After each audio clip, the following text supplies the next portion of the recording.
Hello students, कैसे हैं आप? आशा करती हूँ कि आप सभी अपने घरों में सुरक्षित हैं। व्याकरण बोध के पिछले वीडियो में हमने जाना कि सर्वनाम किसे कहते हैं और सर्वनाम के दो भेद, पुरुषवाचक सर्वनाम और निश्चयवाचक सर्वनाम का विस्तृत अध्ययन किया। आज हम अनिश्चयवाचक सर्वनाम, प्रश्नवाचक सर्वनाम, निजवाचक सर्वनाम और संबंधवाचक सर्वनाम का विस्तृत अध्ययन करेंगे। आइए देखें अनिश्चयवाचक सर्वनाम किसे कहते हैं। जैसे कि नाम से ही स्पष्ट है, अनिश्चित। जिस सर्वनाम से किसी निश्चित वस्तु या व्यक्ति का बोध ना हो, निश्चित वस्तु या व्यक्ति का बोध ना हो, उसे अनिश्चयवाचक सर्वनाम कहते हैं। जैसे कोई इधर आ रहा है, कोई आ तो रहा है लेकिन ये निश्चित नहीं है कि वह कौन है। उसको कुछ दे दो। इन वाक्यों में कोई और कुछ शब्दों से किसी व्यक्ति या वस्तु का बोध नहीं हो रहा है, अतः ये अनिश्चितवाचक सर्वनाम है। अगला है प्रश्नवाचक सर्वनाम। जिस सर्वनाम का प्रयोग प्रश्न पूछने के लिए किया जाता है, उसे प्रश्नवाचक सर्वनाम कहते हैं। जैसे कौन जा रहा है, क्या पढ़ रहे हो, किसे ढूंढ रहे हो। कौन, क्या और किसे, ये जो शब्द हैं ये प्रश्न पूछने के काम आते हैं, अतः यह शब्द प्रश्नवाचक सर्वनाम है। अगला है निजवाचक सर्वनाम।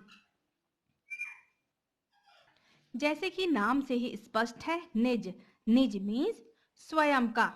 जो सर्वनाम निज या अपने स्वयं के विषय में बताता है, वह निजवाचक सर्वनाम कहलाता है।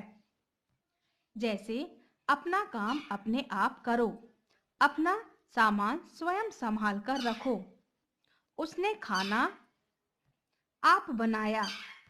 इन वाक्यों में अपना, अपने आप, स्वयं और अपना, आप, ये शब्द जो हैं ये निजवाचक सर्वनाम है। सर्वनाम का छठवां और आखिरी भेद है संबंधवाचक सर्वनाम। जो सर्वनाम दूसरे उपवाक्य में आए हुए संज्ञा या सर्वनाम से संबंध प्रकट करते हैं, उन्हें संबंधवाचक सर्वनाम कहते हैं। जैसे जो बोएगा सो काटेगा, जैसा करेगा वैसा भरेगा। यहाँ पर जो, सो, जैसा, वैसा आपस में संबंध सूचित करते हैं। आइए अब देखें परसर्ग, मतलब विभक्ति के कारण सर्वनामों का रूपांतरण। सर्वनाम विकारी शब्द है, अतः पुरुषवाचक सर्वनामों के साथ परसर्ग लगाने पर अधिकतर सर्वनामों में परिवर्तन हो जाता है। जैसे अन्य पुरुष सर्वनाम वह, यह, वे, ये के साथ ने लगाने पर ये सर्वनाम क्रमशः उसने, इसने, उन्होंने रूपों में बदल जाते हैं। दूसरा है को परसर्ग लगाने पर। मैं धन को, इस ये क्या हो जाता है, मुझको। तू धन को, तुझको। वह धन को, उसको।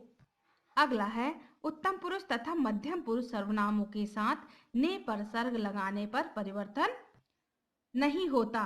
जैसे मैंने, तुमने, आपने, हमने।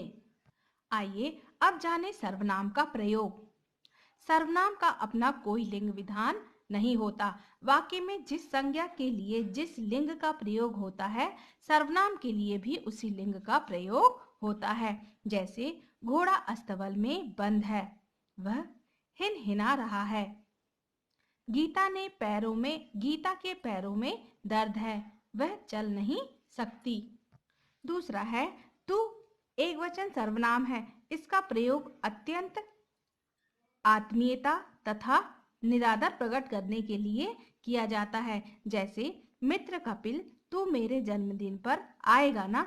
इस वाक्य में तू का प्रयोग किया गया है, लेकिन इसमें आत्मीयता झलकती है। दूसरा है जातू मेरा कुछ नहीं बिगाड़ सकता।